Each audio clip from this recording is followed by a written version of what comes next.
minhas certezas e as minhas convicções, eu preciso estar sempre diante da possibilidade de ser avaliado, de ser julgado e de ser interpretado a partir do ponto de vista de cada um e de cada uma. Então, é muito mais para que você tenha liberdade de avaliar, de filtrar e aplicar para você como você desejar. Antes mesmo, assim, uma vez que o tema é justiça, né? O último texto que eu participei no que diz respeito à justiça é esse livro que foi publicado pela Ultimato, O Deus da Justiça, a Justiça de Deus, que é uma participação. O Valdir Sternagel foi quem organizou todo o texto, né? Tem aqui o Manfredo Grellert, amigão de muitos anos. Acabamos de conversar antes de estar aqui junto com vocês, de bater um papo. Ele mora na Califórnia, nos Estados Unidos, mas é um brasileiro que mora lá há muito tempo. O Harold Segura, que é um amigão da Colômbia, uma pessoa preciosa. Aí tem aqui o Ed René, tem o Valdir Sternagel, são vários textos, e me coube nesse livro sobre o desafio da justiça, a justiça de Deus, eles me pediram para falar sobre a justiça na perspectiva do Jesus Cristo de Nazaré. Então, o capítulo que eu trabalho nesse livro, que vai da página 81 em diante, é essa dimensão da justiça na perspectiva do Jesus Cristo de Nazaré. Razão pela qual eu não vou entrar em outros aspectos da justiça, senão me deter nesse enfoque de Jesus, de como Jesus é quem inaugura o reino de Deus, é Jesus que propõe essa nova sociedade. O reino de Deus não é comida nem bebida, mas é justiça, paz, alegria e gozo no Espírito Santo. Como é Jesus que inaugura o reino de Deus? É Jesus também que diz aos discípulos: o reino de Deus está dentro de vós, o reino de Deus está perto de vós, o reino de Deus virá em plenitude. Né? Então, quando a gente lê os 4 evangelistas, a gente percebe essa conotação de reino de Deus. Claro, desculpa, só um parêntese muito rápido, né? Eles têm essa figura da monarquia, e eu tenho muita dificuldade com a matriz da monarquia, até porque quando eu vou lá para o profeta Samuel, o povo de Deus pedindo um monarca, pedindo um modelo onde tivesse um rei, e aí o profeta denuncia e diz: olha, não vale a pena vocês terem isso não é o que Deus deseja para vocês, os reis vão explorar, o gado já não será mais de vocês, as terras não serão suas, seus filhos e filhas e tal. Então tem quando a gente vai para o Antigo Testamento, a gente percebe que o povo judeu se fascina por essas experiências monárquicas de outros povos e querem trazer a monarquia para dentro também do seu ambiente, né? Querendo trazer a monarquia para dentro do seu ambiente. E aí há toda uma reação, razão pela qual eu gosto de chamar de nova sociedade, até porque para usar a linguagem de reino, desculpa colocar isso, eu preciso explicar que é outro reino, que o príncipe desse reino é diferente de todos os demais. Ele nasce numa manjedoura, ele não vem numa carruagem chique, ele faz entrada triunfal em Jerusalém montado no jumentinho. Ele nasce na pequena Belém Efrata, pequena demais para figurar entre as milhares de Israel. Ele vive a infância e a adolescência na desprezível Nazaré e, entre aspas, faz da Galiléia dos gentios e da terra de Zebulon seu escritório estratégico de missão. É um rei muito, muito na contramão, né? Ele, enquanto todo monarca explora os seus súditos, Jesus derrama até a última gota de sangue pelos seus súditos, ou seus amigos e amigas. Né? Enquanto todo monarca faz todo o possível para destruir seus inimigos, tem exércitos poderosos para destruir os inimigos, Jesus ora pelos inimigos e pede que nós também oremos pelos inimigos. Enquanto todo monarca usa de todo o poder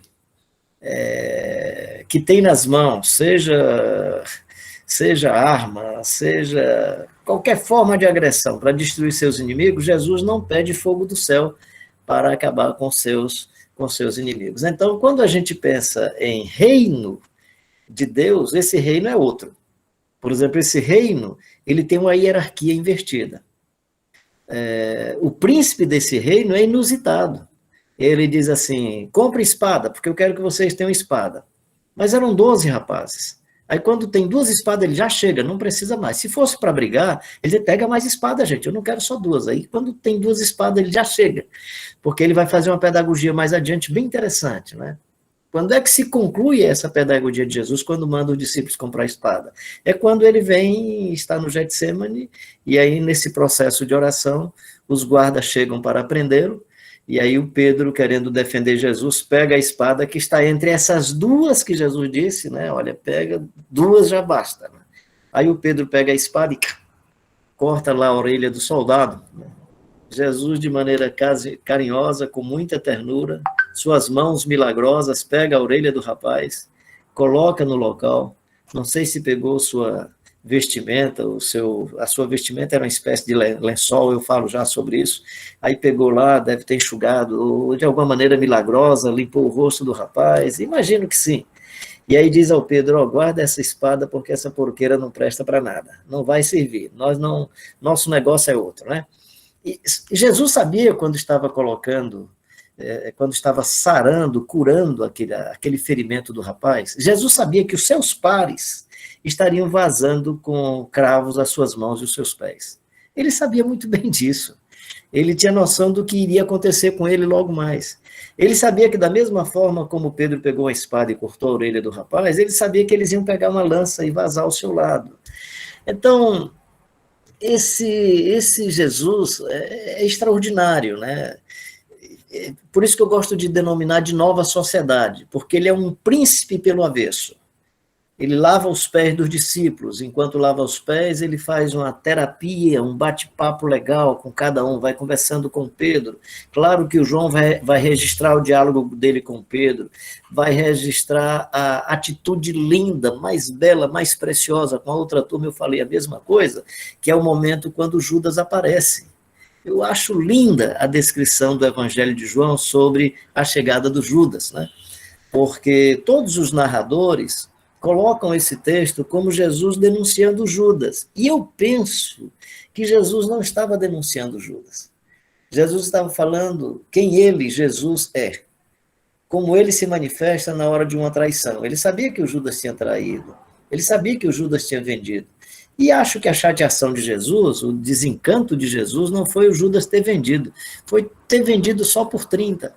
Cara, você me vendeu só por 30 moedas, camarada. Né? E existia uma coisa interessante na cultura judaica, que era só pode molhar o pão no vinho do outro quem é muito amigo. O ato de molhar o pão no vinho do outro é um ato de uma demonstração de muita amizade. Eu penso que eu estivesse perto da Patrícia, e aí eu estivesse comendo o meu pãozinho, ela estivesse ali com um pouquinho de café, eu pegaria meu pedaço de pão e mergulharia. Eu acho que o André, a mesma coisa, né? Thales, né? Gemerson, eu molharia meu pão e eu acho que vocês não iam dizer, cara, tira o teu pão daqui, está sujando meu café. Penso que não, né? Eu penso que não. Então, molhar o pão no café do outro precisa ter muita intimidade. É só você ler o livro de Ruth. O livro de Ruth, no capítulo 2, você vai perceber, capítulo 1, parte do capítulo 2, a Ruth está sendo discriminada pelas mulheres judias, e o Boaz deve ter visto a menina, deve ter se encantado com a beleza da menina, e mandou um recado para Ruth, dizendo, digo a Ruth que amanhã pela manhã ela pode vir à minha mesa, e ela pode... uma espécie de primeira refeição do dia, uma espécie de café da manhã.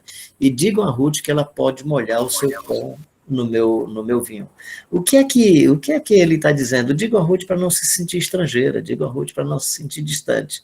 Então, quando Judas se aproxima, que Jesus diz que o Judas pode molhar o pão no seu vinho, o que Jesus está dizendo é assim, cara, eu sei que você me vendeu. E você me vendeu muito mal, Judas. Você me vendeu só por 30, cara. Não dava para pegar um precinho melhor. Judas, a despeito do que você fez, o meu copo de vinho continua aberto para você molhar o seu pão. Você pode molhar o seu pão no meu copo de vinho. Gente, não dá para eu comparar esse jovem, essa pessoa preciosa, com nenhum monarca. Não dá. Não dá para... A outra coisa é se, por exemplo, quando eu escuto, às vezes eu estou assistindo um culto, né, e o pessoal cantando e tal, né, aí quando eu percebo alguma música que diz respeito ao trono e alguma coisa dessa natureza, aí eu procuro mentalmente me transportar para o Pilatos julgando Jesus. Aí está lá o Pilatos, uma coroazona bonita, uma roupa muito chique, sentado lá no trono, e Jesus, assim, do lado do Pilatos, um pouco, a certa distância, com a coroa de espinho, uma roupa de uma única costura, que se você pensar o que é uma roupa de uma única costura, é um pano quadrado ou retangular, que você fecha, põe aqui o pescoço de fora, fica sobrando a parte para envolver as pernas, faz 2 orifícios para meter os braços e faz uma única costura. Então, assim, você imagina Jesus com aquele sandalhão de couro, ou talvez naquela ocasião já tivesse descalço, uma roupa de uma única costura, uma coroa de espinho e o pessoal cantando. Quando eu faço algumas decodificações das letras que eu escuto nos cânticos, eu pergunto assim, para quem que esse pessoal está cantando? O pessoal está cantando louvando a Pilatos ou louvando a Jesus? Quem é o personagem a quem nós estamos nos dirigindo? Ou seja, para a gente falar de reino de Deus, a gente tem que fazer uma releitura desse personagem que entra montado num jegue. A gente precisa fazer uma releitura desse menino que nasce na manjedoura, desse Jesus que enfrenta o Getsemane, padece no Calvário, e nós temos tanta dificuldade de entender que a morte faz parte da vida, da existência, que até a morte nós entendemos como derrota. Eu gosto da ideia de que Jesus morreu e ressuscitou. Porque a morte de Jesus não é um momento em que o Pai e o Espírito Santo ficaram sozinhos. Gente, a morte de Jesus é o processo biológico, onde as suas moléculas, onde o envelope está passando pelo ambiência de apodrecimento, mas ele e o Jesus de Nazaré, Pai, Filho e Espírito Santo, estão presentes o tempo todo. Na minha cabeça eu não consigo ter a concepção que há um momento que Jesus está morto, Jesus o ser, Jesus a essência, o sopro de Deus, o eu sou. Né? Antes que Abraão existisse, eu sou. Esse eu sou que está antes de Abraão, que está depois de Abraão, que está antes da morte, depois da morte e durante a morte, ele não deixa de ser. É o eu sou. Então, para a gente falar da justiça, à luz do reino de Deus, a gente precisa, primeiramente, fazer uma releitura, uma nova compreensão desse reino cujas hierarquias são invertidas.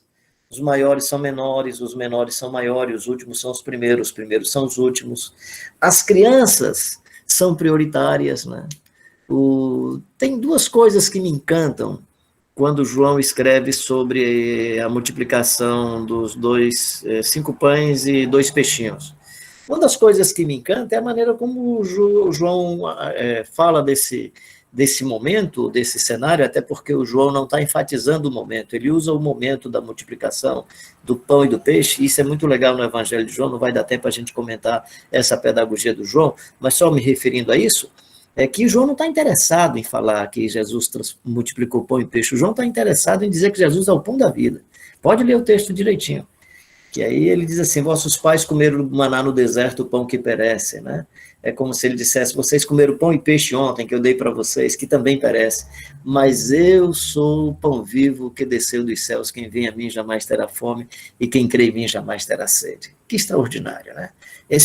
Então, esse é um dos aspectos que me impressiona na narrativa do João, sobre o milagre dos pães e dos peixes. Mas a outra coisa que me impressiona, e tem a ver com o reino de Deus, é quando ele diz assim, tinha 5.000 homens, sem contar mulheres e crianças. Então aí você conta, 1, 2, tales, não sei quem, vai contando. Mas não conta mulheres e crianças. Mas aí Jesus resolve contar. E conta com uma criança, que não entra apenas como número, mas entra como coadjuvante do milagre. Isso para mim é extraordinário, né? Então, numa sociedade em que a criança fica à margem porque não paga a conta, criança não é contada, Jesus diz, deixai vir as minhas criancinhas e não as impeçais, porque das tais é o reino dos céus. Desculpa se essa introdução tão prolongada, mas para a gente mergulhar nessa ambiência do que Jesus está propondo para nós, e para, de alguma maneira, pedirmos ao Espírito Santo que nos ilumine com respeito a qual Jesus que nós acreditamos. É o Jesus da minha cultura religiosa? É o Jesus que eu aprendi no meu ambiente católico? É o Jesus que me foi repassado na cultura protestante? De que Jesus eu estou falando? E Jesus tinha muita clareza sobre isso, né? Ele tinha tanta clareza que ele pergunta, que dizem as multidões, seu filho do homem?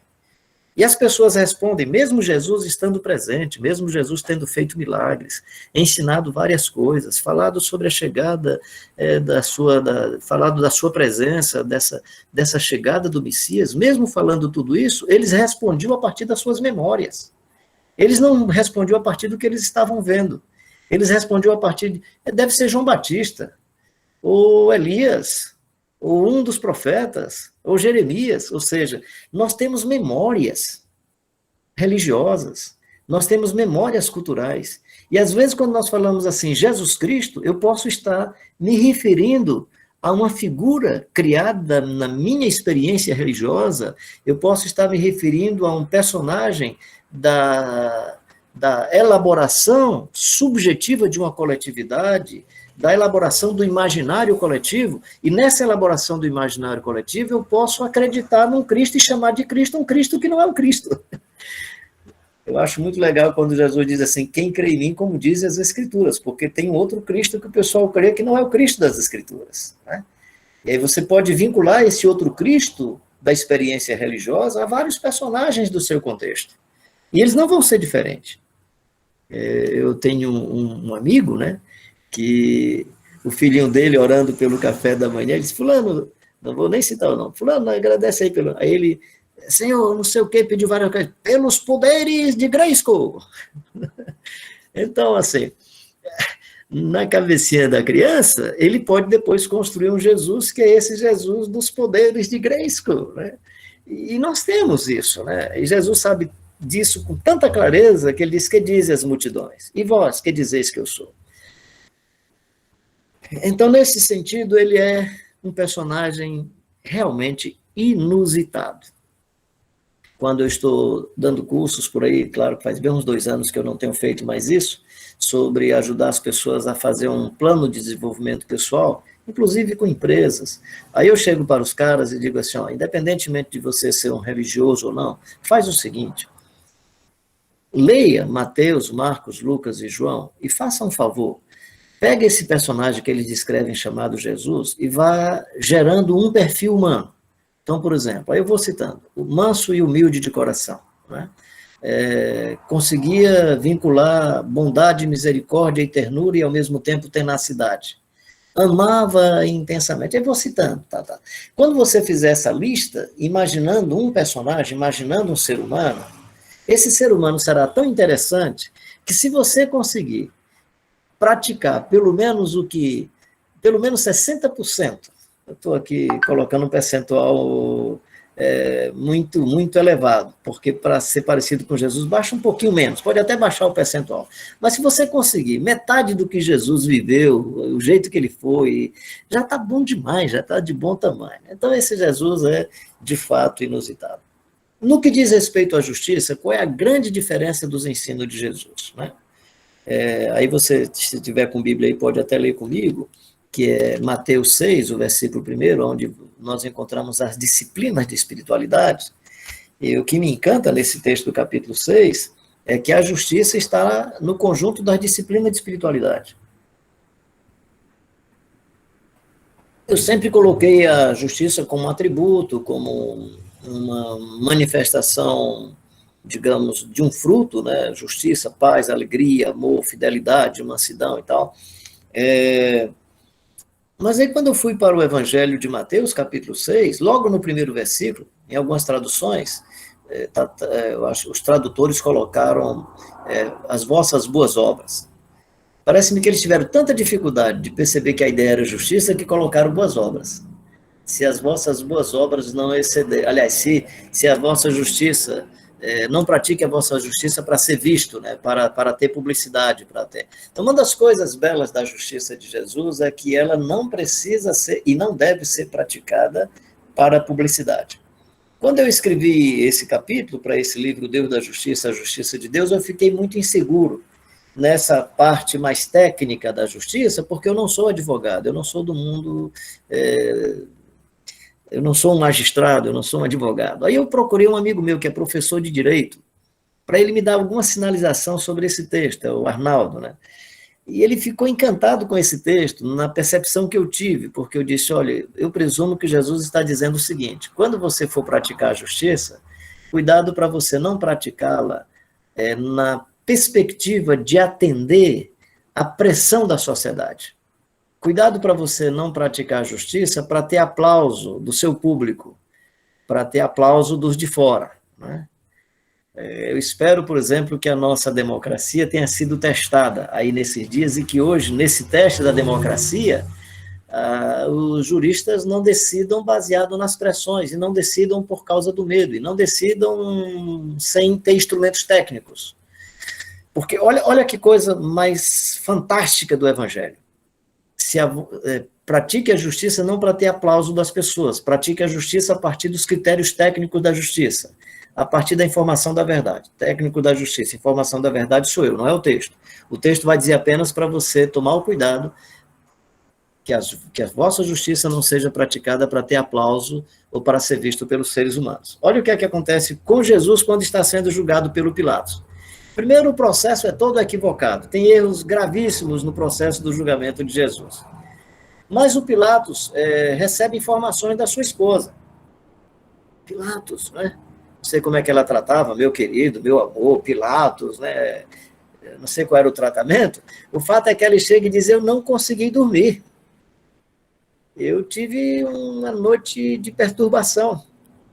A presença desse moço e esse julgamento me deixou inquieta. Eu não consegui conciliar o sono. Foi tudo muito perturbador. E na minha leitura, isso foi assim porque esse moço é gente boa. Ele não merece passar pelo que está passando. De tal forma que o Pilatos se aproxima da multidão e diz assim, eu não vejo nele mal algum.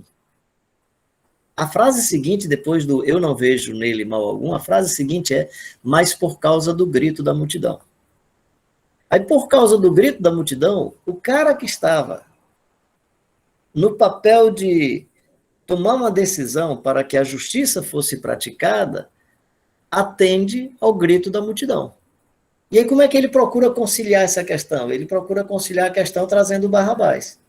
Barrabás é um bandidão, eu vou colocar o cara aí diante do povo, e quando eu colocar o Barrabás diante do povo, esse pessoal vai soltar Jesus e a gente dá um jeito de eliminar o Barrabás. Mas Jesus, o problema do Pilatos é que quem estava ali era Jesus. E o Pilatos pensava que ele era o gestor daquela reunião. O Pilatos pensava que ele era o protagonista daquele momento, e não era o Jesus de Nazaré. Não está no texto, por favor, eu quero ter um dia a chance de perguntar isso para Jesus, mas eu imagino que quando trouxeram o Pilatos, Jesus deve ter tido assim uma alegria profunda, né? É mais uma ovelha perdida que eu vou libertar. É mais um arrebentado que não vai ser apedrejado, é mais um cara arrebentado da alma e da vida, com muitas dificuldades que eu vou... eu fico com a ligeira impressão que o Jesus de Nazaré diz, Pai, te agradeço por mais essa chance, porque quem soltou Pilatos não foi o grito da multidão, foi o amor do Jesus de Nazaré. Quem liberou Pilatos foi a misericórdia de Jesus, porque Jesus teria argumentos, não somente argumentos, Jesus poderia fazer coisas inusitadas, extraordinárias, para chamar a atenção de todo mundo. Ele só fez isso quando ele precisou salvar uma menina que ia ser apedrejada. Foi apanhada em adultério, trouxeram a menina para ser apedrejada, e Jesus usa uma frase, e aqui entra outro aspecto da justiça que eu falo mais adiante, deixa eu só puxar esse assunto, aliás, essa ilustração, e eu vou retomar essa ilustração outra vez. A menina chega, gente, e Jesus diz assim, aquele que não tiver pecado, atire a primeira pedra, né? E seria como nesse ambiente aqui, não sei, talvez eu seja de barba mais branca, de mais caminhada de vida, diz que começando pelos mais velhos, eles foram indo embora, ou seja, me parece que quanto mais tempo, mais acúmulo de pecados, de erros e de equívocos na vida. Esse é um aspecto. Depois a gente fica imaginando o seguinte, ok, Jesus está dizendo, aquele que não tiver pecado, atire a primeira pedra. Por que Jesus está dizendo isso? Porque quem não tem pecado pode atirar pedra? Não, não é por isso. É porque Jesus quer gerar o constrangimento. E a maior prova de que quem não tem pecado não precisa atirar pedra é que tinha ali um personagem que não tinha pecados. Aquele que não tiver pecado, atire a primeira pedra, tinha um personagem que, baseado nessa frase, poderia ter dito, então, menina, você está perdida, porque quem não tem pecado vai atirar a primeira pedra e eu sou o primeiro a atirar pedra em você. razão pela qual eu creio que a frase vai exatamente nessa direção, quando diz assim, ninguém condenou você? Não, senhor, ninguém me condenou. Eu também não te condeno. Esse eu também baseado na minha frase, eu poderia. Mas Jesus não está dizendo que quem não tem pecado precisa ser arrogante, prepotente, para arrebentar os outros, não é? Então, só para colocar essa dimensão, desse jeito do Jesus de Nazaré, que não está agindo para ter aplauso. Ele poderia ter agido para os escribas e fariseus disserem, olha, esse é do bom, né? E cumpriu a lei de Moisés.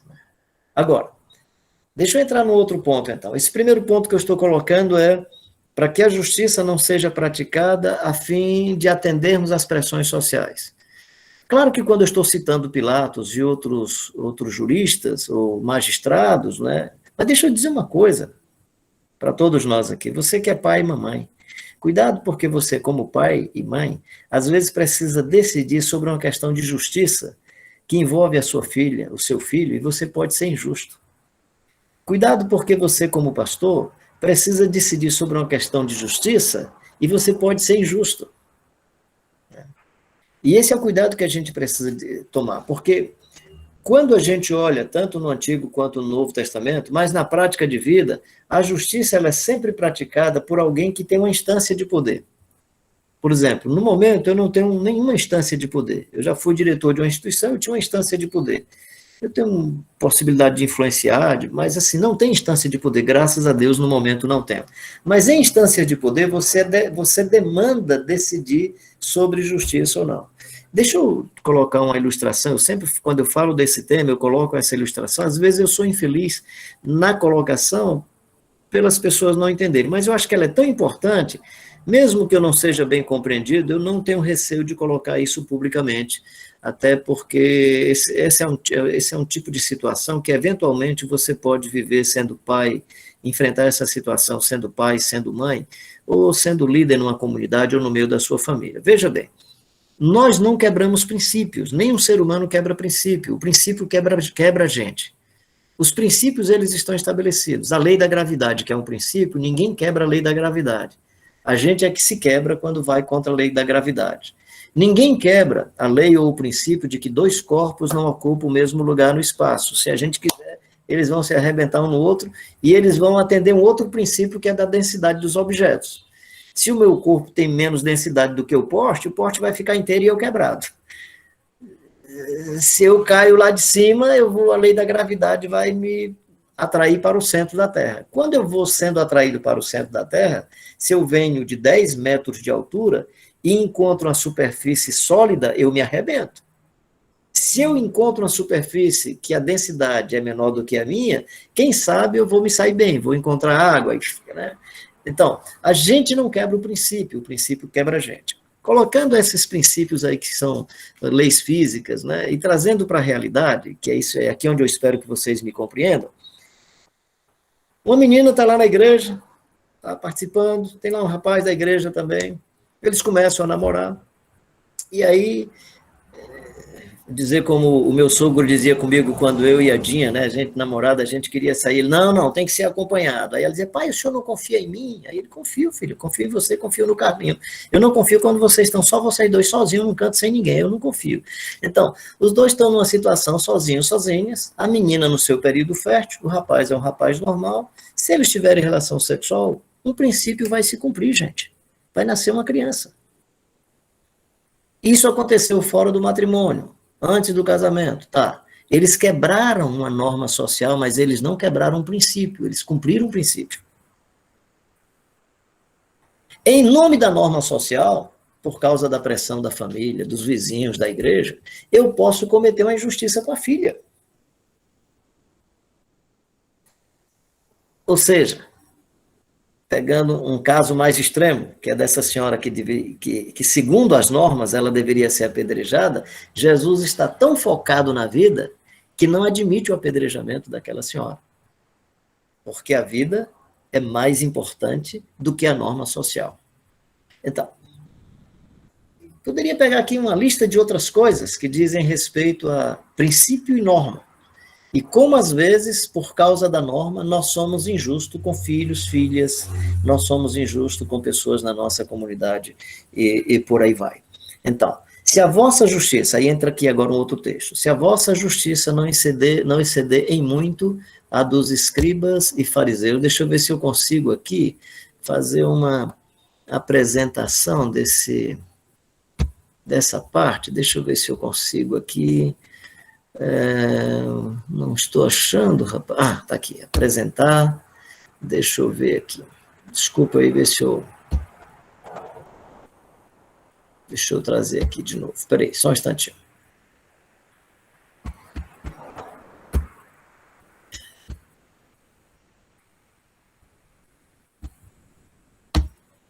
Tá dando para ver na tela aí, não? Consegui colocar na tela, não?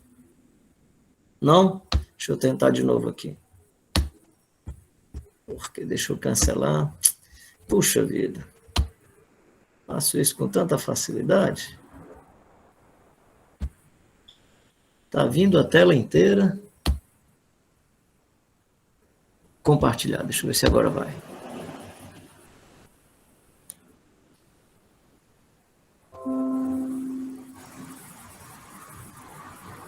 Não foi, né?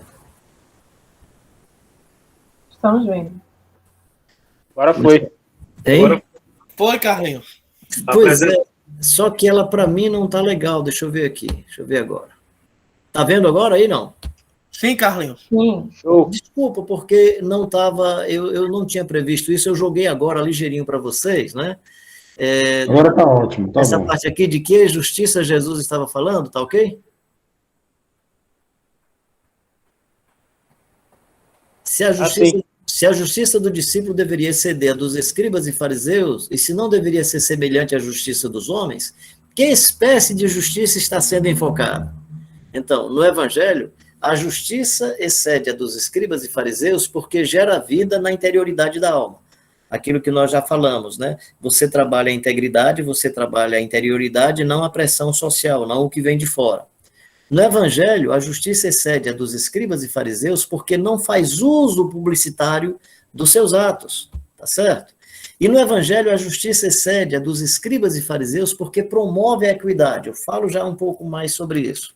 E no Evangelho, a justiça excede a dos escribas e fariseus porque vai além da intervenção da lei e do Estado. Quando eram leis morais ou rituais ou ritualistas, sem relevância para a vida, Jesus não obedecia essas leis. Quando quebrava outro mandamento, por exemplo, não adulterarás é um mandamento, mas se o mandamento não matarás. Como é que eu quero resolver o problema do adultério? Propondo o assassinato, né?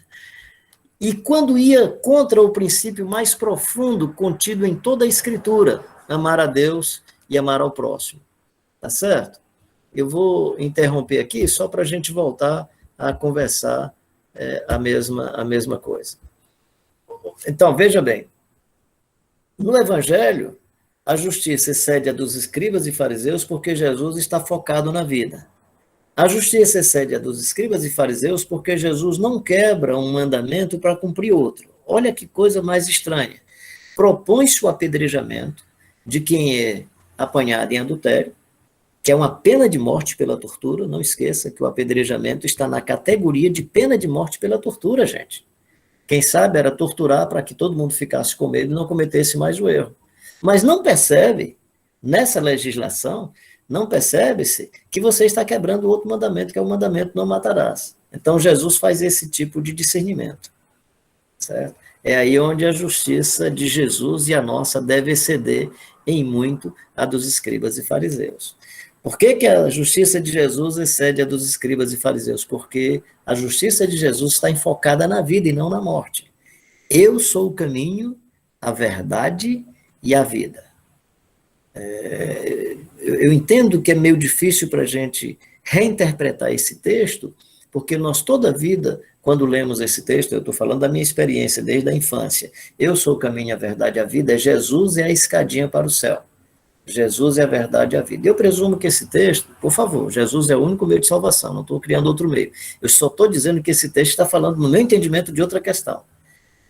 A experiência de Jesus, ou o caminho, o caminho de Jesus, gera uma verdade tão profunda que não propicia a morte. Jesus está falando sobre um roteiro, caminho, verdade e vida. Você pode, inclusive, ter caminho, ou seja, experiência, uma teologia gerando morte. O judaísmo mais radical fez isso no passado. O islamismo mais radical continua fazendo isso. A cristandade está indo na mesma caminhada, e dependendo do perfil de cristandade, já fez isso. Com a Inquisição, por exemplo, dos chamados hereges, né? Você tem as inquisições com fogueira e as inquisições sem fogueira. A destruição de nativos, fossem eles africanos, fossem eles aqui da América Latina, pessoal da Índia, né, quando os colonizadores chegavam muito mais para colonizar, com esse perfil de cristandade católico-romana acentuada, no caso brasileiro, pela presença portuguesa, em outros países latino-americanos, pela presença espanhola, ou a cristandade protestante no Zimbábue, na África do Sul, em vários outros lugares do mundo, né, os ingleses com a geração do Gandhi, né? Então, assim, só para deixar evidente que no Evangelho e na justiça que Jesus propõe, a vida é prioritária, não a morte, não a destruição, para que tenham vida e a tenham em abundância, para que tenham vida e a tenham em abundância. Um outro aspecto, que estava naqueles pontinhos que eu coloquei aí, que nesse sentido é inusitado no Evangelho, eu queria pontuar essas 3 dimensões do Evangelho, eu pelo menos não encontro em outras dimensões. Uma é que a justiça precisa primeiro ser construída na interioridade, tá certo? Parêntese bem rápido, quando a Sociedade Bíblica me pediu para fazer o comentário do livro de Tiago, naquela Bíblia que é chamada Bíblia Missionária, eu estava estudando o capítulo 3, né? E aí me veio uma coisa que me chocou ali estudando o capítulo 3, que o Tiago vai dizendo assim, a língua é um troço danado que a gente não controla. A gente controla animal, controla um pequeno leme, controla um barquinho, a gente domina isso e tal, ele vai dizendo e tal, mas a gente não domina a língua. Aí eu fiquei, por que o Tiago está falando desse negócio que a gente não domina a língua? Se é uma constatação. Se eu não domino, então por que ele está dizendo? Né? E é engraçado, porque ele vai dizendo isso. Mais adiante, ele vai falar uma coisa muito interessante. Aí ele diz assim, não pode a mesma fonte, quando ele fala da língua, no capítulo 3, quando ele expressa esse seu conhecimento, essa sua informação sobre o nosso falar, aí ele diz assim, não pode uma mesma fonte produzir água doce e águas amargas. Trazendo assim para o nosso contexto, ele usa outras frutas, o figo e tal, mas seria imaginar assim, não pode um pé de laranja produzir manga e um pé de manga produzir laranja, né? Seria mais ou menos nesse sentido. Aí eu me toquei do texto.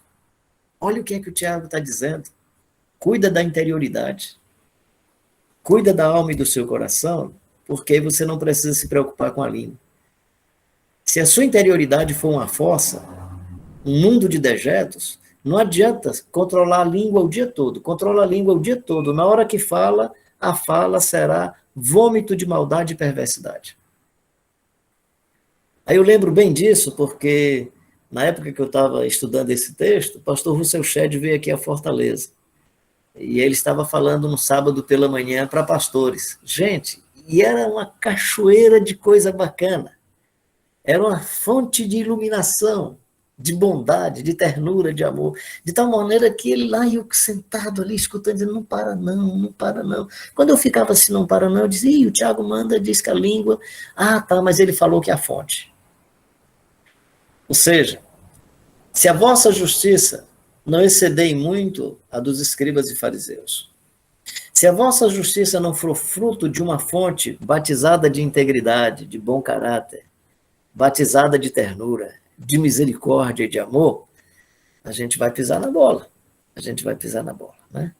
Então, esse é um aspecto muito bonito do Evangelho, é que ele convida, ontem eu estava conversando sobre o Sermão do Monte, sobre essa espiritualidade que começa no profundo, no poço da alma e do coração, e vai para o espaço público, né, que é ser uma cidade edificada sobre o monte. Interessante que o Sermão do Monte fala, entra no teu quarto, no teu tameion, nesse espaço profundo da alma e do coração, mas diz que o seu testemunho será como uma cidade edificada sobre a montanha, né? Então, essa dimensão de alma e manifestação pública, E aí, na manifestação pública, no que diz respeito à justiça, vem a equidade.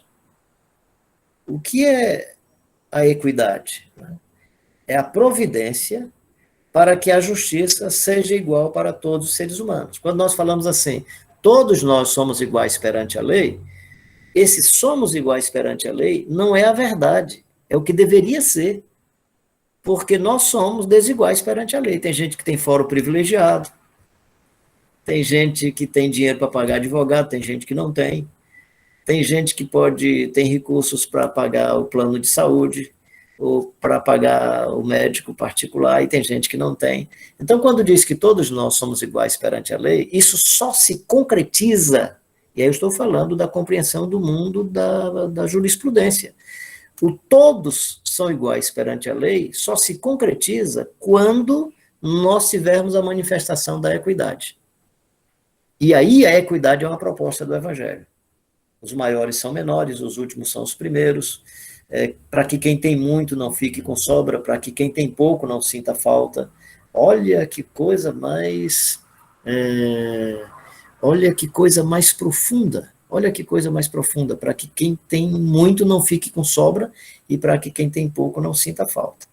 Eu moro aqui na cidade de Caucaia. Aqui onde eu moro é a Rua Coronel Corrêa, que era a antiga BR, que liga Fortaleza a Teresina. O município que eu moro é o primeiro município de quem sai de Fortaleza aqui na direção norte, indo para o Recife. É considerado o segundo município com maior índice de violência nesse momento do Brasil. Mas não é essa a questão. Além da violência, tem a violência, por exemplo, do espaço urbano. É asfaltado, os carros passam bem, mas não dá para um cidadão mais idoso, uma senhora mais idosa, transitar do lado do asfalto. Não tem um espaço decente para um cadeirante, para uma pessoa com deficiência física se deslocar. Quando é que nós somos iguais perante a lei? Quando, para o cidadão que sofre uma deficiência, o ambiente esteja pavimentado de tal forma que o direito que eu tenho para me deslocar, ele também tenha. Em outras palavras, quando é que tem equidade? Quando nós geramos um tipo de compensação para oferecer ao outro aquilo que foi tirado dele na mesma proporção. Eu espero que eu tenha construído a frase corretamente. Ou seja, se o indivíduo, se foi tirado dele o direito de mobilidade, o direito de caminhar, ele tem que ter uma compensação de tal forma que ele possa caminhar e depois ter acesso ao transporte urbano, como eu também tenho. Se alguém teve uma limitação por conta de fenômenos da natureza, por imperícia de outros, e essa limitação tirou dele o direito de desfrutar a vida, como os outros desfrutam, o Evangelho propõe a equidade. Então, quando você pergunta assim, você é a favor de que as pessoas de cultura afro-brasileira tenham uma compensação para ingressar nas universidades? Claro que eu sou a favor. Porque a história prejudicou seus avós, seus bisavós, seus pais, e prejudicou essa geração. Então, ele precisa de uma medida a fim de que a equidade seja manifestada. Aí os outros dizem assim, não, mas é a mesma concorrência. Que conversa que é a mesma concorrência? Você já percebeu que as escolas universitárias públicas estão aí à disposição dos filhos dos mais ricos, porque a escola pública que vai preparar para o Enem, para a concorrência para você ingressar na universidade, ela não consegue oferecer a você o mesmo potencial de competitividade que a escola particular oferece. Aí o menino estuda na escola particular até o ensino médio, que é mais barato, e entra para a universidade pago pelo Estado. O garoto que é mais pobre vai para a escola pública, não vai concorrer, vai ter que inventar outra coisa na vida. Então, o Evangelho propõe na justiça a equidade, que é para que quem tem muito não fique com sobra, estou citando aí 2 Coríntios capítulo 8, para que quem tem muito não fique com sobra e para que quem tem pouco não sinta falta. Por favor, não quero entrar aqui no aspecto do dízimo, não, mas no Evangelho, rico não é para dar 10% não, gente. A pergunta no Evangelho não é quanto você doa, é com quanto você vive. Mas não somente isso. Uma questão é o que é que eu dou. A outra questão é em que é que nós aplicamos. Bem, então essa é a... Não sei se a gente já poderia abrir, eu acho que já deu para fermentar aí uma boa pavimentação de conversa, de diálogo. A gente poderia interagir um pouco mais, até para eu não ficar aqui... Mas, aliás, deixa eu colocar um ponto a mais. Veja bem, interioridade, tá certo? Cuidar da interioridade, para que a sua justiça esteja acima dos religiosos, dos escribas e fariseus. Cuidar para que você não decida sobre os seus filhos e filhas ou sobre qualquer pessoa baseado na pressão social, na pressão religiosa, mas baseado no critério da verdade e naquilo que diz respeito à vida. A equidade e um item, e esse item eu coloco nesse livro com muita alegria, que é o que a justiça não pode fazer. O que a jurisprudência não pode fazer? A jurisprudência pode prender o Paulo. E a jurisprudência pode prender o Onésimo, escravo do Filemão, servo do Filemão. O que é que a justiça não faz? Que os dois se reconciliem, aliás, que se encontrem, que conheçam sobre a vida e que o Onésimo seja devolvido para a casa do Filemão como irmão, e não mais como escravo. O que é que a justiça não pode fazer? Eu acompanho aqui duas famílias, eu já contei em alguns outros momentos, Thales conhece muito bem essa história, são duas famílias, e eu descobri essas duas famílias porque eu faço um trabalho de apoio com as mães e os pais que perdem os seus filhos precocemente pela violência. E aí, num dos nossos momentos de oração, tinha duas mulheres que estavam vindo para a reunião pela primeira vez, eu não sabia que uma era a mãe do rapaz que matou o filho da outra. E assim, de uma mera coincidência, eu coloquei as duas para orar uma pela outra. E eu não sabia da história. E percebi, depois que as duas estavam chorando muito, e eram as duas conversando sobre essa situação. O fato é que elas são amigas, eu acho que elas já se perdoaram. O que é que a justiça continua fazendo e tem que fazer? As duas famílias se perdoam, pode até se tornarem amigas, mas quando tem um assassinato, a lide, o conflito já não é mais da família. A lide, o conflito, agora é do Estado. Aí olha o que é que o Evangelho faz que o Estado não consegue fazer. A reconciliação, o amor, o perdão, fazer o Onésimo voltar para a casa do Filemão. Eu conto nesse livro sobre uma juíza, uma magistrada e um magistrado aqui no município pertinho, que é Maracanaú. Eles fazem trabalhos assim, por exemplo, o homem comete violência contra a esposa. E aí eles têm que tomar todas as providências para proteger a mulher e tudo mais. O que é que o juiz não faz? É tratar do cara que cometeu a violência. Mas esses dois fazem isso. Eles buscam quais são as causas que geram essa violência.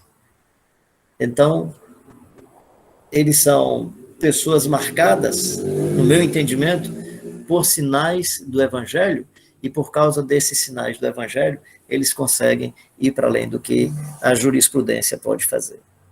Bem, seriam esses 4 pontos aí que eu acho que o Evangelho e a vida do Jesus de Nazaré e a mensagem do seu reino podem fazer diferença na jurisprudência, com os decanos do mundo da jurisprudência, mas não somente para eles.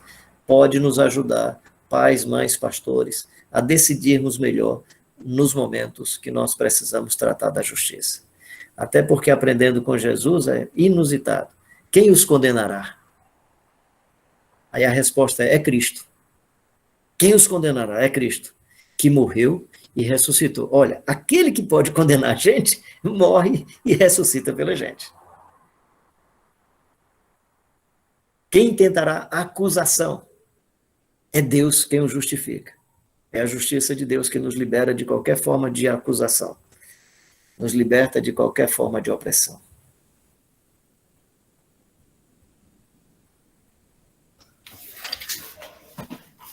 Pronto, muito obrigado, Carlinhos, pela fala. Foi muito proveitosa, tenho certeza que agradou a muitos.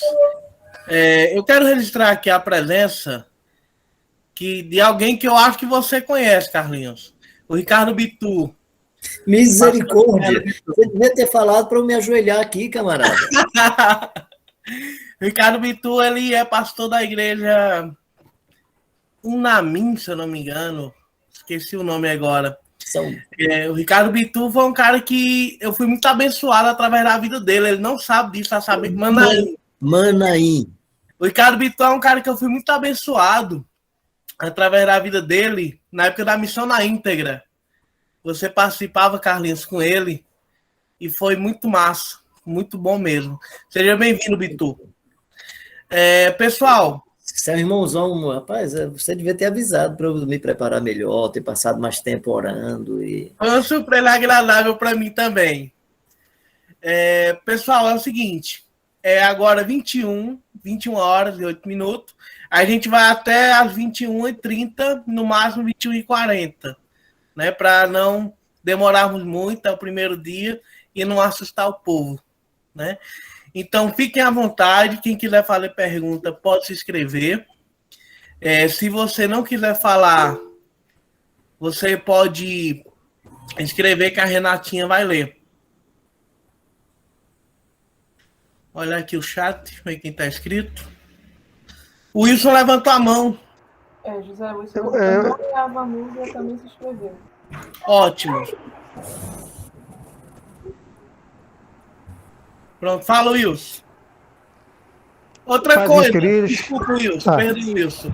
Pessoal, sermos diretos, vai ser 1 minuto para cada pergunta, para que todo mundo que quiser falar, possa falar aqui tranquilo. 1 minuto. Vai lá, Wilson. Amém. Boa noite a todos, pais, a todos também. Dizer que é um prazer estar com vocês aqui. Ouvir Carlos é muito bom, é sempre bom.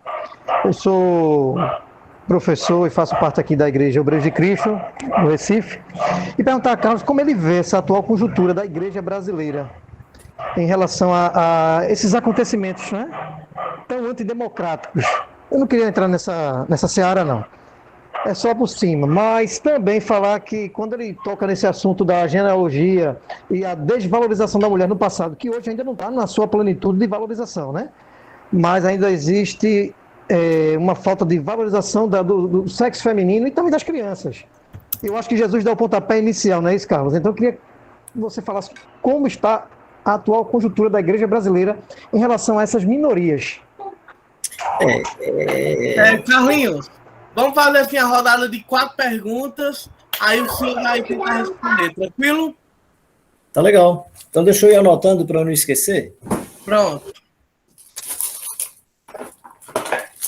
Posso convidar a próxima pessoa? Pode. Se eu esquecer, a Vanúzia. Fica à vontade, Vanúzia.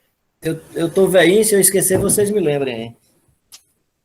Repreenda o cão, viu, Wilson? Vanúzia? Boa noite, graças e paz. Na verdade, a minha pergunta é mais a você, Gemerson, ou aos organizadores. Se ainda há como se inscrever para fazer o curso. Pronto. Para um colega que eu, conversando a respeito, se interessou. Vanúzia, querida, eu te procuro no PV, tudo bem? Show de bola. Pronto, obrigado, querida. Mas pode, está respondido, pode escrever ainda. Ótimo. Rosivaldo, por favor, querido, 1 minutinho. No episódio citado do apedrejamento, a minha pergunta é: qual é a justiça que nós vamos utilizar nos padrões de hoje? Nós temos ali 2 momentos de justiça. Um momento da legalidade, e que é chamado por essa sociedade de justiça, e um momento da aplicação do amor de Deus, ou do amor base para nós cristãos. Qual é o padrão que nós vamos utilizar hoje nessa sociedade que nós estamos vivendo?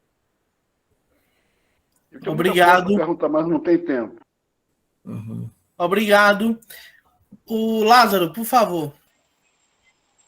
Oi, gente, boa noite a todos. A minha pergunta seria, pelo último ponto que o senhor colocou, Carlinhos, e inclusive é muito bom escutá-lo. Seria sobre o que a justiça não pode fazer. Então, a gente pode dizer que não existe evangelho sem justiça, mas pode existir justiça sem evangelho? Seria mais ou menos essa pergunta. Obrigado. Carlinhos, querido, fica à vontade. Inclusive, assim, deixa eu começar por essa última aí, porque eu acho que dá para, não sei se 30 segundos eu consigo fechar, né? É exatamente isso, né? O evangelho, ele tem justiça, mas você pode ter justiça sem evangelho, que é exatamente isso que eu estou dizendo, ou seja, não faz parte da jurisprudência trazer o Onésimo de volta para a casa do Filemão. A jurisprudência é pegar a lide, pegar o fato e criar uma penalização. Ela para aí. Não faz parte da jurisprudência, é tanto que, olha como é interessante, duas pessoas têm um entreveiro material, trabalhista ou qualquer coisa, primeira pergunta do juiz é assim, a negociação? Se tiver negociação, acabou a tarefa do juiz. Ele não tem mais nem que continuar fazendo coisa nenhuma. A única coisa que você... é a questão do assassinato. Os dois podem se reconciliar, mas quando acontece assassinato, a lide passa a ser do Estado. E aí é continuado. Então, é muito boa a sua colocação, e eu acho que existe isso. Existe justiça sem evangelho. Né? Existe justiça sem evangelho. Eu aproveito isso até para jogar aqui a questão que o Rosivaldo levanta, sobre como é que a gente lida com essa dimensão da justiça e do amor. Por exemplo, eu lido com garotos em conflito com a lei. Não é? Então, eles precisam pagar a pena que precisa ser cumprida. Né? Eu tenho um livro que o Thales conhece muito bem, que é Meninos de Deus, que é a história de mais de 10 jovens, assim, já são pais de família, são histórias daqueles e aquelas que tem mais de 10 ou 12 anos de recuperação. A gente não conta história de gente que agora tem 2 anos que mudou, não. A gente só conta de quem já é pai de família, de quem tem tal. Olha que dimensão interessante sobre justiça e sobre lei. Um deles, que é o Lindenberg, pagou pena de mais de 9 anos. Já era adulto quando foi liberado, Visão Mundial apoiou em várias coisas na vida dele. Ele passou a ser um empreendedor, uma lanchonetezinha de venda de açaí e tal. Vai um dia no carrinho dele, já tem a filhinha dele e tal, vai um dia no carrinho dele, tem uma blitz, os caras param, aí quando param, pega documento, dá uma olhada lá nos arquivos, não, você está preso. Ele preso por quê? Está aqui, ó, você tem que cumprir pena. Algemaram o rapaz, levaram o rapaz preso. O cara estava com alvará de soltura, não adiantou apresentar, os caras amassaram, colocaram no bolso, disseram que era um documento enganoso e tal. O cara ficou cerca de 29 a 30 dias preso. Aí ele, conversando comigo depois, né, porque depois foi liberado, a gente conseguiu provar aquele tal. Aí ele conversando comigo, pastor Carlinhos, a melhor coisa desse período foi porque eu descobri que eu não era mais desse negócio. Os caras antes falavam comigo, eu contava minhas histórias, a gente ria, a gente ficava zombando da miséria do outro, de como o outro cara sofria nas mãos da gente. Pastor, quando as pessoas contavam as histórias, eu saía de perto porque eu queria vomitar. Se contasse essas histórias, o que é que eles estavam fazendo, fosse depois do almoço, depois da janta, eu não aguentava, eu ia no banheiro, ficava ali, tempo de vomitar, não vou, tal. Esse foi o lado bom, eu descobri que eu não sou mais disso. Ele disse assim, a outra coisa foi o fato de que eu não... que eu consegui falar de Jesus para eles. Aí eu todo empolgado, pastor, legal, tal, né? Aí chego para esse cara e vai ter outra coisa boa. A gente vai entrar na justiça contra o Estado e você vai ganhar uma indenização legal porque você foi preso injustamente. Aí ele, pastor Carlinhos, eu já gastei tanto. Aliás, o Estado já gastou tanto comigo. Eu já dei tanto prejuízo no passado que qualquer coisa que eu receber vai ser injusto. Então, pensando no legalismo, no amor e na justiça, ele estava falando de amor e justiça e não de legalidade. Ele estava evangelizando o pastor Carlinhos, né? Porque enquanto o pastor Carlinhos estava todo na perspectiva do que é legal. Tá? Então, esse aspecto de como é que a gente lida com... é a gente pensar na vida, é a gente pensar nessa expressão do amor, da bondade e da graça de Deus. Se você é pai, mãe, a sua filha, de maneira... por falta, seja de orientação, seja por perspicácia da menina, engravidou precocemente, não tinha bênção do padre nem do pastor ainda, não tinha um documento, por favor, Abraça a sua filha, celebra que você vai ser vovô, que vai ser vovó, celebra o fato de que os princípios da vida se cumpriram, mas não seja injusto. Então, nesse sentido, por exemplo, pensando como é que a justiça se manifesta hoje, né? E aí não estou querendo dizer que esses meninos em conflito com a lei que a gente se aproxima não são responsáveis por muitos dos seus atos. E eu não posso generalizar um testemunho, porque eu não posso transformar em regra uma situação pontual. Mas eu me lembro do garoto que me abraçou, esse garoto já foi assassinado também, mas ele me abraçou uma vez, abraçou assim, e aí falou comigo com lágrimas nos olhos. Pastor Carlinhos, eu não sei como é que eram os chutes do meu pai dando em mim quando eu estava na barriga da minha mãe, porque eu não tinha nem noção de existência. Mas minha mãe fala que eu comecei a ser judiado, a sofrer violência quando eu estava na barriga da minha mãe. Ela disse assim, mas eu não esqueço, já garotinho, levando chute do meu pai, levando chibatada na tal. Aí ele disse assim, eu estou contando isso não é para falar da violência comigo, não. É porque eu acho muito legal quando o senhor ora pela gente. E o que eu acho mais legal é porque o senhor bota a mão na cabeça. E depois que o senhor bota a mão na cabeça, o senhor dá um abraço. Cara, esse menino não quer mais praticar violência. Esse menino chegou uma vez para mim dizendo, pastor Carlinhos, vão me matar. Ele faleceu numa semana depois que ele me disse que ele ia ser morto. Não pude fazer nada. Eu fico, às vezes, angustiado com essa limitação, com essa impotência, né? Mas, assim, dizendo que ele era um garoto que dizia... Em outra época, ele diria assim, os caras que estão dizendo que vão me matar, eles vão ver, eles vão levar bala. Mas, nessa época, ele já estava dizendo assim, vão me matar, pastor Carlinhos.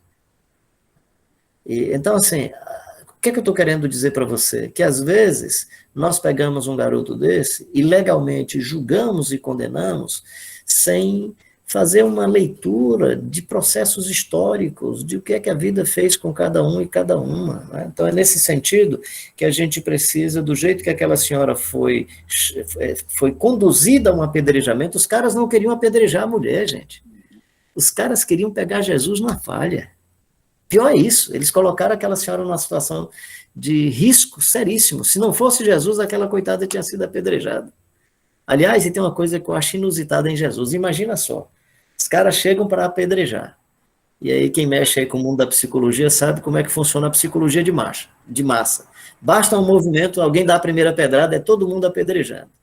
Razão pela qual, quando Jesus percebeu o risco que aquela senhora estava enfrentando, no meio da multidão, Jesus abaixa-se e fica escrevendo na areia.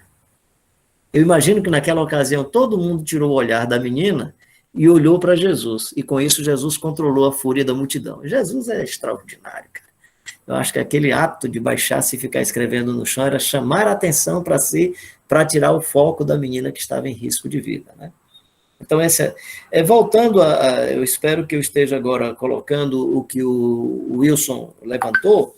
Cara, o contexto brasileiro, para mim, eu sou de segmento evangélico, eu sou de vertente pentecostal, quem me conhece sabe que eu tenho muita dificuldade, aliás, tenho dificuldade não, o sinédrio da minha denominação não quer nem me ver, eu sou meio que escanteado do sinédrio, e eu não tô chateado com isso não, honestamente não estou, eu presumo que é porque entendem a linguagem, entende o que é que eu estou falando, e é tão claro o que eu estou falando que o Sinédrio não quer, e acho que é um direito do Sinédrio não querer, né? Mas o Sinédrio fez o que fez com Jesus, vai fazer com vocês e vai fazer com muitos outros. Então, apenas assim me desencanto. E quem me conhece sabe que há 15 anos, mais ou menos, ou mais de 15 anos, eu venho falando sobre esse discurso beligerante, arrogante e prepotente do protestantismo brasileiro. Na letra das músicas, nas pregações.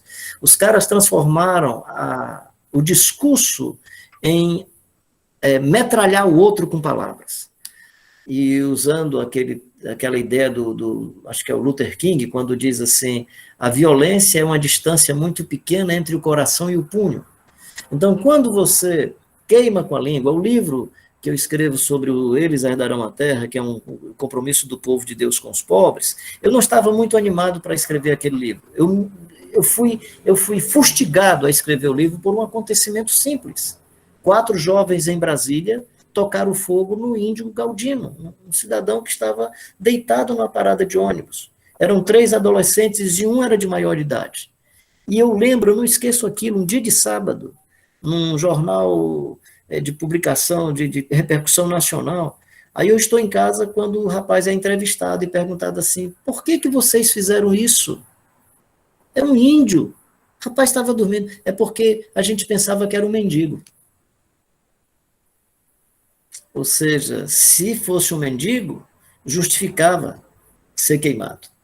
Quando você escuta o pobre sendo queimado com a língua, nos púlpitos, nas salas de aula, no jantar na sua casa, pobre é o diabo, pobre é o cão, quando você escuta isso, não vai demorar a gente tocar fogo em pobre. Quando você escuta essa onda de violência do mundo protestante, você vai fazer marcha para Jesus com um sinalzinho de arma, cara. Eu não vou me... Deus abençoe que o que eu estou dizendo não se cumpra. Por favor, eu peço que não se cumpra. Eu peço a Deus que não se cumpra o que eu vou dizer. Que nos próximos anos, não muito distantes, nós tenhamos um Talibã gospel no Brasil. Ou seja, a partir do discurso e do delírio religioso, e em nome de Deus, nós estejamos matando pessoas. Então, meu querido, quando você pergunta assim, como é que você vê o contexto brasileiro? Com muita tristeza, porque eu sou do segmento, porque eu faço parte dessa história. Eu sou fruto de uma igreja que me ajudou a ser gente. Foi por causa da igreja, um salãozinho que tinha atrás da igreja, que a gente dava aula uns aos outros de matemática, física, química, que eu entrei para a engenharia agronômica. Foi a igreja que me criou esse espaço de ingressar na Universidade Federal, numa época de muita concorrência, eu sou muito grato.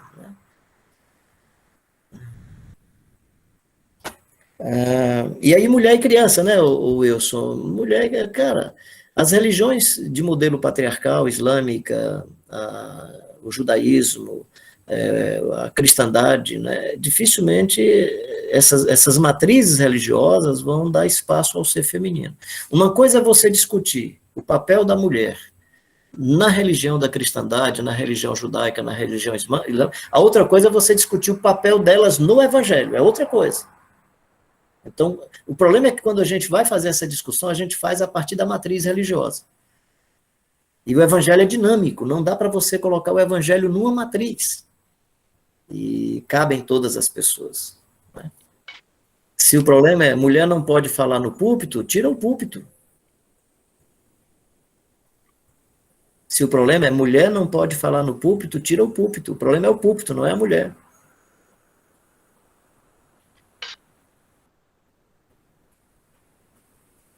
Pronto, Carlinhos? Eu acho que sim. Eu penso que eu contemplei as 4 questões. Vamos para a última rodada de perguntas. O Bruno, lá do Recife. Fala, meu camarada. Obrigado. Um minuto, querido. Carlinhos, boa noite. Eu queria ver qual era a sua opinião com relação à questão dos homossexuais na igreja. Eu vejo que é um grupo de pessoas que, em uma determinada roda de amigos, eu já ouvi dizer que as pessoas que são homossexuais poderiam ficar na igreja, que são bem recebidas, mas não deveriam exercer ministério algum. E deveriam ser exortadas diante dessa condição que eles têm. Em específico, são muito questionados os homossexuais que fazem parte de grupo de louvor.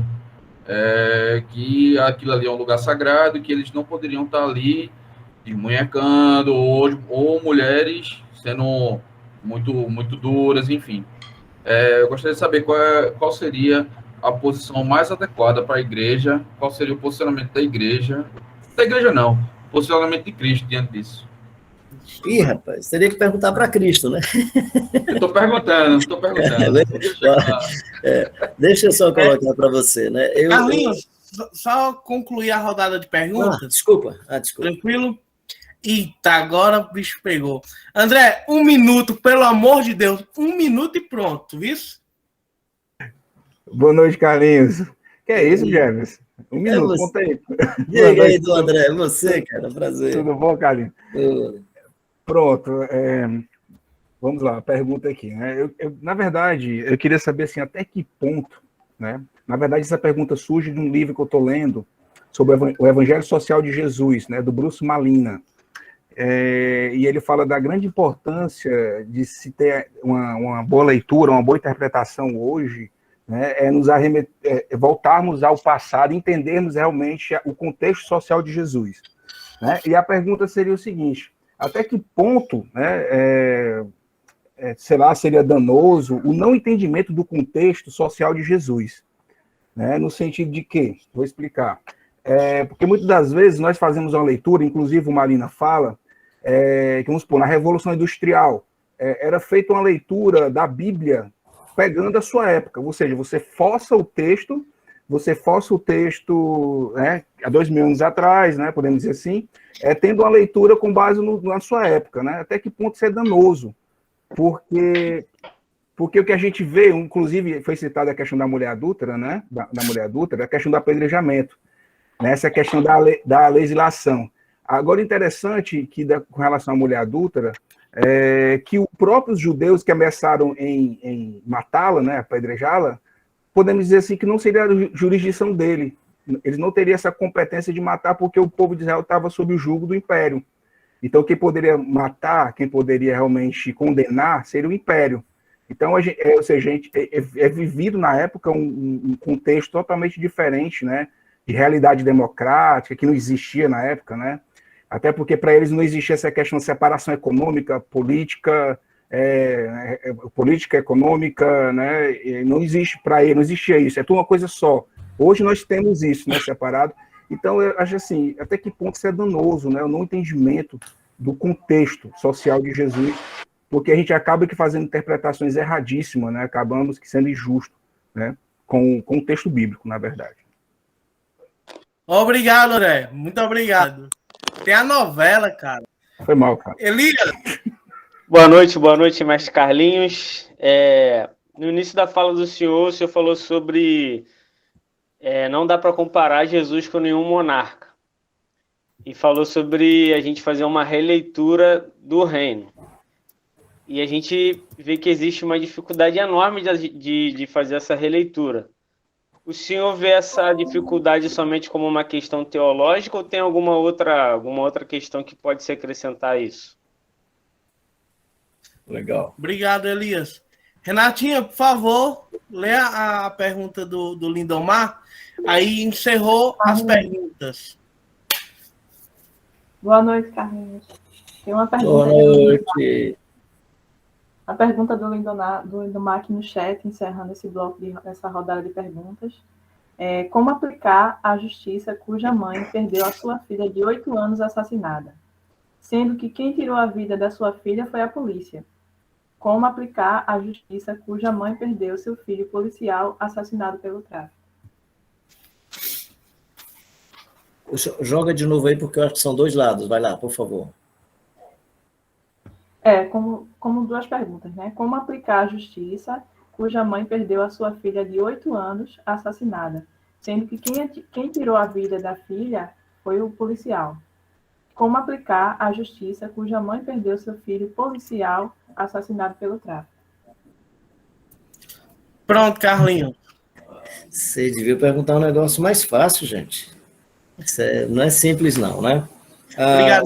Sobre a igreja e a homossexualidade, você tem as igrejas que são inclusivas, e você tem igrejas acolhedoras. Eu acho que a igreja que eu participo é uma igreja acolhedora, ela ainda não conseguiu ser uma igreja inclusiva, mas eu celebro muito porque o pastor Wellington e Odja, por exemplo, que fazem parte da Aliança Batista, seja uma igreja com esse modelo inclusivo, e aí nós precisamos pedir a graça de Deus e a paciência e a candura para que nos processos futuros a gente possa avaliar como é que são essas manifestações da vida e como é que são essas manifestações dos seres humanos, né? Claro que o meu mundo é mais da zootecnia e muito elementar, porque eu fiz estudos da genética, tem mais de 35 anos, gente, já faz muito tempo, né? Então, eu não posso pegar a genética com que eu trabalhei e trazer para o meu contexto. Mas, por exemplo, E, por favor, estou só colocando, eu espero ser bem compreendido nessas minhas colocações, porque eu não sou um cientista da área e não estou colocando a homossexualidade nesses aspectos que eu estou colocando, considerando como se fossem animais, por favor. Mas, assim, só para dizer o seguinte, você vai ter na zootecnia, que tem um campo de observação muito maior, você vai ter as manifestações de seres que são, tem fenótipo chamado masculino e tem um genótipo feminino. Ou seja, na composição genética mais profunda é feminino, na manifestação física externa é masculino. Então, nós precisaríamos ter estudos sobre essas mutações, essas transformações que a natureza foram propiciando. Nós vamos ter problemas hormonais, nós vamos ter problemas culturais e de ideologia. O do momento, eu acho que a gente vive muito mais um sexualismo do que um estudo da sexualidade. Isso é preocupante, porque você vai ter, por exemplo, adolescente. Eu, quando adolescente, eu assim, celebro esse fato, né, de que o pessoal dizia que eu era parecido com o Tostãozinho, jogava igual o Tostãozinho. Então, quando eu ia para bairros, jogar futebol em bairros ou cidades que não era minha, era impressionante. Eu começava a jogar o Tostãozinho, né? Mas por que eles achavam que era parecido? Que eu não parecia fisicamente com o Tostãozinho, mas eu via o Tostãozinho na televisão jogando e queria fazer as jogadas parecidas com ele. Então, onde eu chegava, eu era espécie de repetição do Tostão. E nesse aspecto é muito preocupante o que alguém no mundo seja da arte, seja da igreja, seja onde for, começa a influenciar esse momento que um adolescente, menino ou menina, estão decidindo a sua opção. E como nós somos seres humanos, não somos só seres animais, nós temos toda uma inteligência, nós temos toda uma formação que vem a partir dessa inspiração. Então, acho que a gente precisa ter um pouco mais de paciência e um estudo mais profundo. E eu não quero me alongar, não é porque eu quero fugir do tema, é porque eu preciso estudar mais sobre o tema. Eu preciso aprofundar o meu conhecimento. Mas celebro as igrejas que são acolhedoras, admiro as igrejas que são inclusivas. Eu não tenho conseguido ainda, não só por causa da igreja, por causa da minha própria formação, e digo isso como confissão, não tenho conseguido que a nossa comunidade seja também inclusiva. Nós somos acolhedoras, as pessoas, até porque nós somos acolhedores com os heterossexuais. E ninguém fica perguntando qual é a opção da pessoa, é uma coisa da privacidade, se alguém quer falar, fala. Nossa comunidade não pergunta sobre isso, né? Aliás, até porque a nossa comunidade, ela se encontra e manda o pessoal ser igreja no campo, nas ruas, nas praças. A gente não teve nem problema com a pandemia, que nós não temos nem lugar para se reunir. A gente não tem lugar, a gente fica arranjando lugar emprestado. Bem, então, só sobre esse aspecto.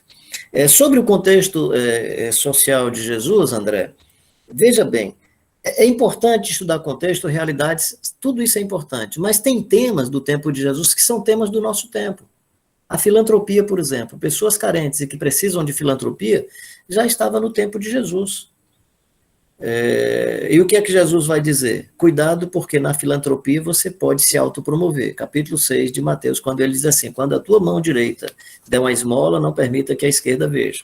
Eu brinco com esse texto e digo que no Brasil, se a direita fizer alguma coisa boa, a esquerda nunca vai ver, se a esquerda fizer, a direita nunca vai ver. Então, esse versículo parece não fazer muito sentido para o povo brasileiro, porque um lado não... Mas assim, o que é que esse texto está dizendo? Voltando ao texto, né? O que Jesus está dizendo é, a filantropia tem o potencial de promover quem faz e de manter o pobre na inércia e no seu comodismo.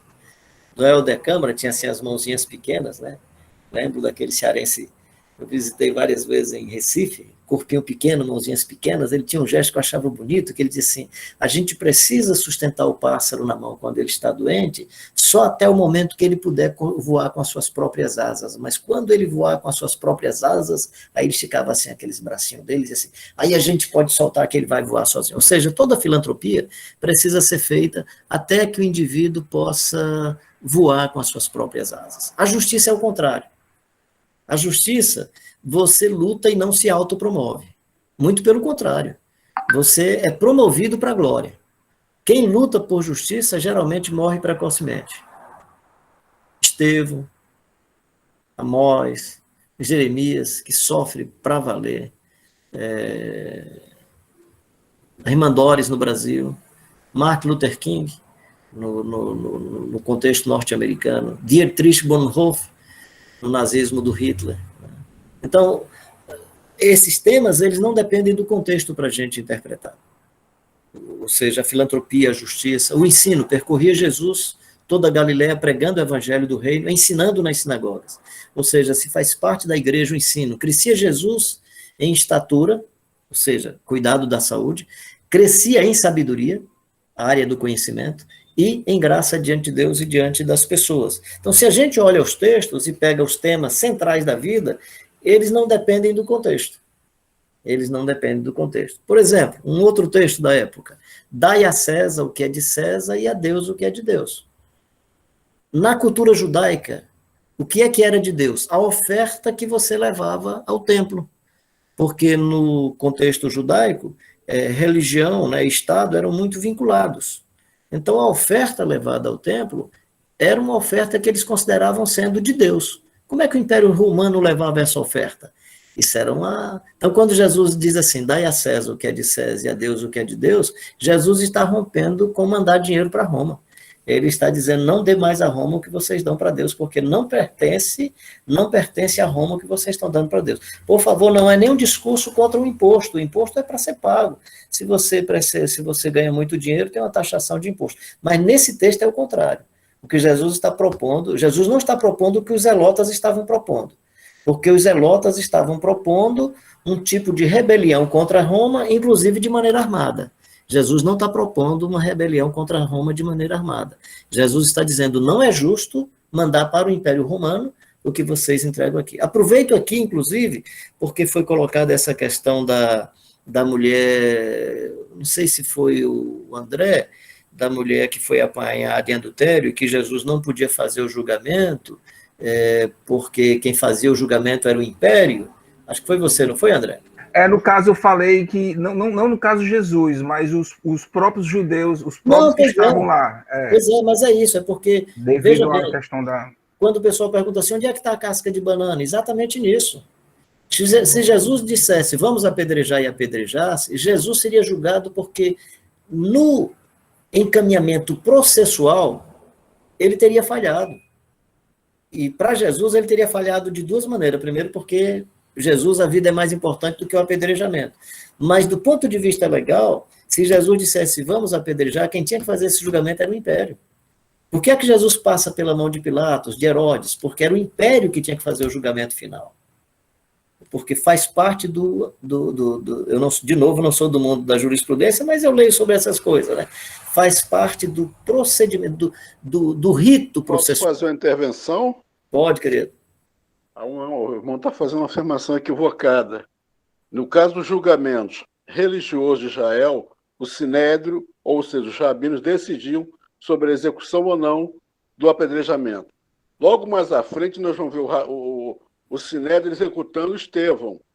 No caso de crime de Estado, é que cabia ao Império Romano, ou seja, no caso de Barrabás, quem liberta Barrabás não era um ladrãozinho qualquer, era um chefe guerrilheiro, era um chefe de um exército que se levantava contra Israel. Por isso ele estava preso por Pilatos e não preso por Caifás.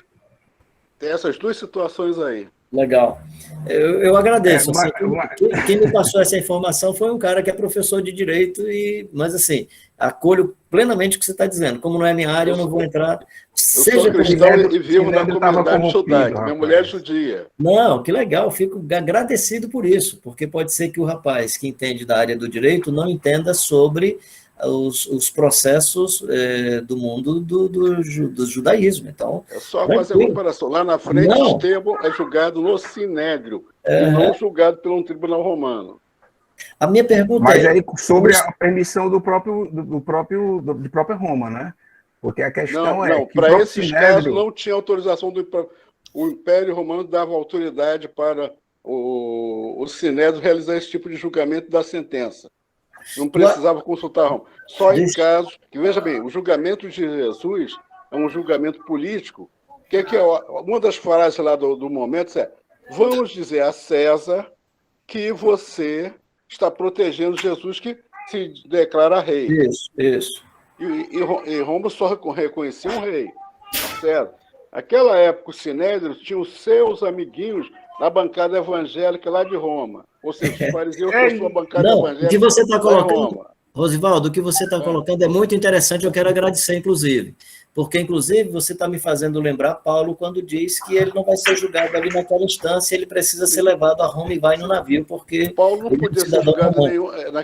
não podia ser julgado em Jerusalém exatamente porque Isso. ele é cidadão romano. E algumas vezes, nós evangélicos que não temos esse hábito aqui no Brasil de valer cidadania, algumas vezes Paulo dizer, opa, para aí com esse negócio que eu sou romano. Não vem com esse papo pro meu lado, não.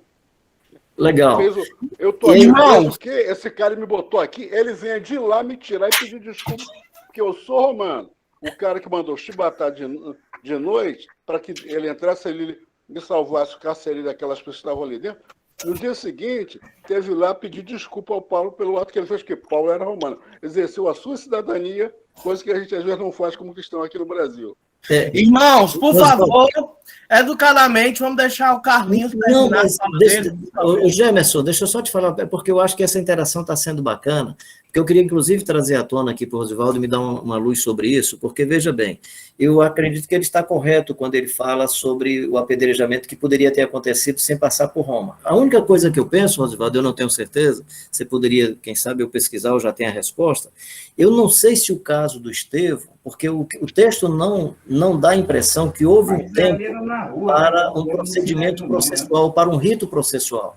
Ou seja, o Estevão está falando e eles imediatamente começam a apedrejar, diz assim, e viram seu rosto como um rosto de um anjo e começaram a apedrejá-lo. Então, a impressão que eu tenho é que, às vezes, o Império Romano fazia vista grossa se isso era do interesse do Império, que é o caso do Estevão. Eu estou só... Depois, quem sabe, numa outra aula, a gente conversa mais sobre isso.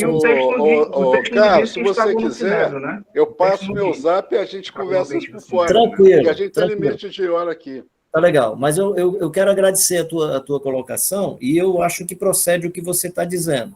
Quando eram atos ritualistas e os atos religiosos, eles eram decididos entre eles. Eu não sei, aí essa é a minha dúvida, se a pessoa tinha uma certa instância de poder e recorrendo, o que é que aconteceria, que é o caso de Paulo. Ele tinha uma instância, um tipo de conhecimento, e ele então recorre e a coisa muda de cenário. O caso do Estevão, a impressão que eu tenho é que não deu nem tempo um rito processual. Essa é a impressão que eu tenho. Enquanto ele está pregando, diz assim, e eles vendo nele o rosto como de um anjo, né, se enfurecerem seus corações e começaram a apedrejar. Me pareceu muito mais uma fúria coletiva do que um rito processual. Mas bem, que legal, eu queria agradecer essa... Né, o Elias levanta aqui uma questão se é teológica, não me lembro agora se era... Elias, você pode só lembrar que eu só coloquei questão teológica, mas não lembro qual era o... Sobre essa releitura do reino, porque eu percebo a gente percebe essa dificuldade aí também. Eu acho que ela é uma cultura teológica, mas ela é também uma cultura do nosso jeito de olhar a Bíblia. Ou seja, quando eu estou conversando com os franciscanos ou com alguns outros grupos mais próximos dessa não crença no livro como palavra infalível e inerrante, que você pode manusear melhor o livro, aí é mais difícil, porque quando eu digo assim, eu quero dizer, mas a Bíblia está dizendo que ele é rei. E a Bíblia chamou de reino de Deus. Então, ninguém não entende que a matriz que a pessoa tem à disposição é a matriz de reino. A maquete que o cara tem para fazer a ilustração, na época, é essa matriz, é essa maquete. Então, ele usa essa linguagem para falar dessa nova sociedade com a matriz e com a maquete que ele tem à sua disposição. Razão pela qual eu acho que, no caso do nosso ambiente evangélico, a maior dificuldade é a maneira como nós lidamos com o livro. Então, se eu faço qualquer colocação que mexe com aspectos da teologia construída a partir do livro, aí é complicado. Então, acho que seja uma questão teológica, mas eu acho que seja também a maneira como nós lidamos com nós evangélicos. Eu estou generalizando, porque você vai ter os evangélicos anglicanos e metodistas que lidam com o texto, em alguns casos, com a mesma abertura, com o mesmo jeito que alguns segmentos católicos também lidam com o texto. Mas como nós fizemos do texto a nossa expressão mais plena e mais completa da verdade, aí ficou mais difícil. Você vai encontrar entre evangélicos, e é engraçado porque isso é em todos os evangélicos. Os evangélicos não têm o mesmo discurso, mas têm a mesma prática. Se você perguntar para o evangélico assim, por que é que ele não guarda o sábado, pode observar que todo o argumento que ele vai dizer é a partir de Jesus. Não, porque Jesus tal. Aí você vai perguntar por que batiza e não faz circuncisão. Aí não, porque Jesus tal. Aí quando você diz que Jesus é o critério hermenêutico, o cara estranha. Mas todos nós, e graças a Deus por isso, todos nós estabelecemos algumas crenças a partir de Jesus. Então, o nosso critério hermenêutico é Jesus. Tem uma frase que eu gosto muito, e é uma premissa que eu uso para a questão hermenêutica, que é: leia o verbo que se fez livro, olhando para o verbo que se fez carne. Então, o verbo que se fez carne é que nos inspira a entender o livro. Aí você diz assim, mas o verbo que se fez livro não está no livro? Aliás, desculpa, o verbo que se fez carne não está no livro? Aí, qual é o critério literário que eu costumo utilizar? Eu dou prioridade aos 4 narradores do Evangelho. E, no meu caso, uma preferência por João e Lucas, no que diz respeito à deidade de Jesus, principalmente. Se é sobre os ensinos, não. Aí Mateus, ele é de uma fecundidade extraordinária, porque o seu roteiro é mais pedagógico no que diz respeito ao ensino,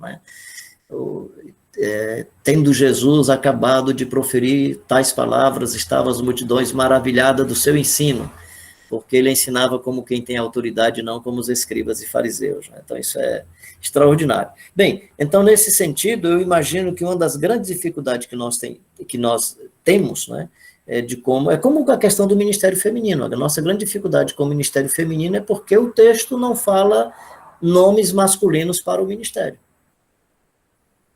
Aí, olha só, se eu usar, por favor, desculpa o exagero, tá?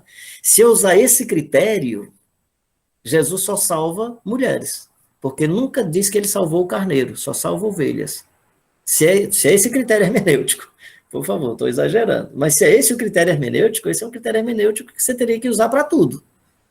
Os cabritos e as ovelhas. Então, não é esse o critério que a gente quer, de ser literalista? Então, algumas dificuldades que nós temos é por causa desse literalismo com o texto bíblico. Em alguns casos, isso chega a ser muito sério, que é o caso de gerar violência. O texto, às vezes, está revelando como que o salmista é perverso, não está revelando o que é que eu devo fazer pelo que o salmista diz. Pega a cabeça das crianças, filha dos meus inimigos, e quebra a cabeça deles em pedra. Aí tu imagina, tu pega o meninozinho, tu tem um vizinho que é problemático com você, o filhinho dele vai passando, 3 anos de idade, tu pega o menino pela perna e começa a atacar a cabeça dele numa pedra, numa rocha, até esmagar a cabeça do menino. O que o texto está dizendo não é faça isso, o texto está dizendo, olha como esse salmista é perverso.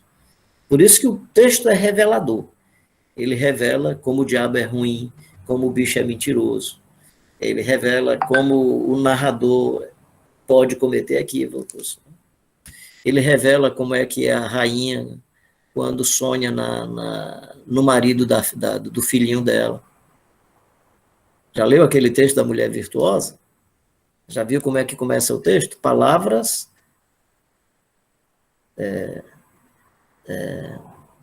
como é que é? Palavras da mãe... É a mãe do rei Lemuel, Palavras da mãe do rei Lemuel. Então, é a mãe do rei dizendo como é que ela quer que a esposa do filhinho dela, que é príncipe, seja. Aí tem que levantar de madrugada, deixar a roupa dele bem arrumadinha, um menino todo bonito, para quando sentar no palácio todo mundo achar bacana. Então, você pode olhar aqui naquele texto, não diz que aquela mulher dá um beijo no rapaz, dá um abraço gostoso. Então, ele vai ter uma empregada que cuida bem dele dentro de casa e ele vai arranjar um amante, porque ele não tem amante dentro de casa. Então, desculpa, assim, um texto como esse, se eu estou falando para segmentos católicos franciscanos, para os dominicanos, é muito mais fácil conversar sobre isso. Se eu falo para protestante, eu estou falando uma tremenda de uma heresia. E fica as coitadas da mulher, tudo com peso de consciência, que não consegue ser uma mulher biônica. Palavras do rei Lemuel, me lembrei. É assim, palavras do rei Lemuel, o texto começa assim, palavras do rei Lemuel, segundo lhe ensinou sua mãe de Massar. Então, é a palavra da rainha, dizendo como é que ela quer que seja a esposa do filhinho dela, quando ele arranjar uma esposa. Então, esse texto está revelando a perspectiva, eu vou dizer chique aqui com todo respeito, a uma mãezona chique, dona de muitas coisas, que tem um filhinho que tinha empregadas cuidando dele o tempo todo, e ela sonha que quando o rapazinho se casar, ele vai ter a esposa como empregada.